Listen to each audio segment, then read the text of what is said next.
घर से बाहर जाने के लिए पानी में मतलब पैर रखना पड़ रहा है, ऐसी हालत होती है हमारे। और दूसरी बात कि हमारे इधर आसपास में लाइट की कटौती हुई है, 7 दिन हो गए हैं।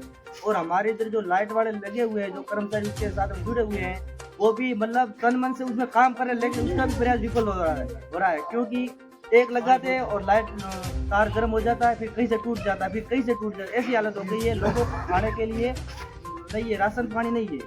और दूसरी बात कि रास्ते चारों तरफ से घिरे हुए पड़े हैं, चारों तरफ रास्ते बंद है। पानी आने के बाद में शिवपुरा से होतिका जाने में भी मुश्किल हो गई थी। बोलो एक गांव छोड़कर दूसरे गांव में भी नहीं जा सकते हैं, ऐसी हालत हमारी हो गई थी।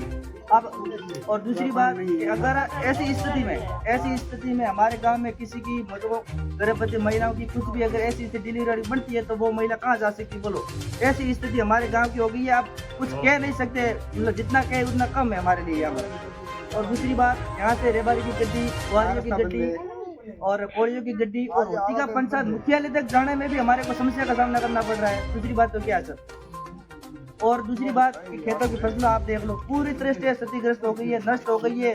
अंदर किसान जाता है तो रोता है, वो कहता है कि मैंने इतने 4 महीने के अंदर फसल के अंदर बोया था, हमारा रुपया था वो उसके अंदर खर्च कर दिया, उसके बावजूद भी हमारे को फसल का 1% भी नहीं मिला। देखो आप फसलों का आप ले सकते हो, निरीक्षण कर सकते हो, पूरी तरह से क्षतिग्रस्त हो गई है।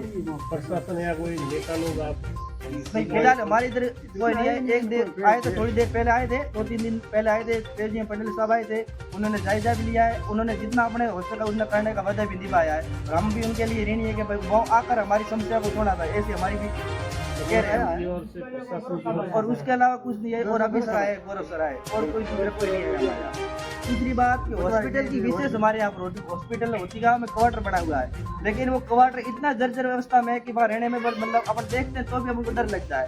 तो और स्टाफ हॉस्पिटल में अगर एक भी हो ना तो हमारे को भी थोड़ा लगे कि भाई हमारे को डर टेंशन वाली बात नहीं है। होतिका का है, नर्स वगैरह है तो वहाँ से ट्रीटमेंट करवा लेंगे, लेकिन वो भी नहीं है। पंचायत लेवल पर एक भी नहीं है, नर्स नहीं है, क्वार्टर इतना बना हुआ है ही नहीं, पंचायत लेवल पर कोई नहीं है, स्टाफ नहीं है। ऐसी स्थिति हमारी हो गई है। क्या हो रहा है सब?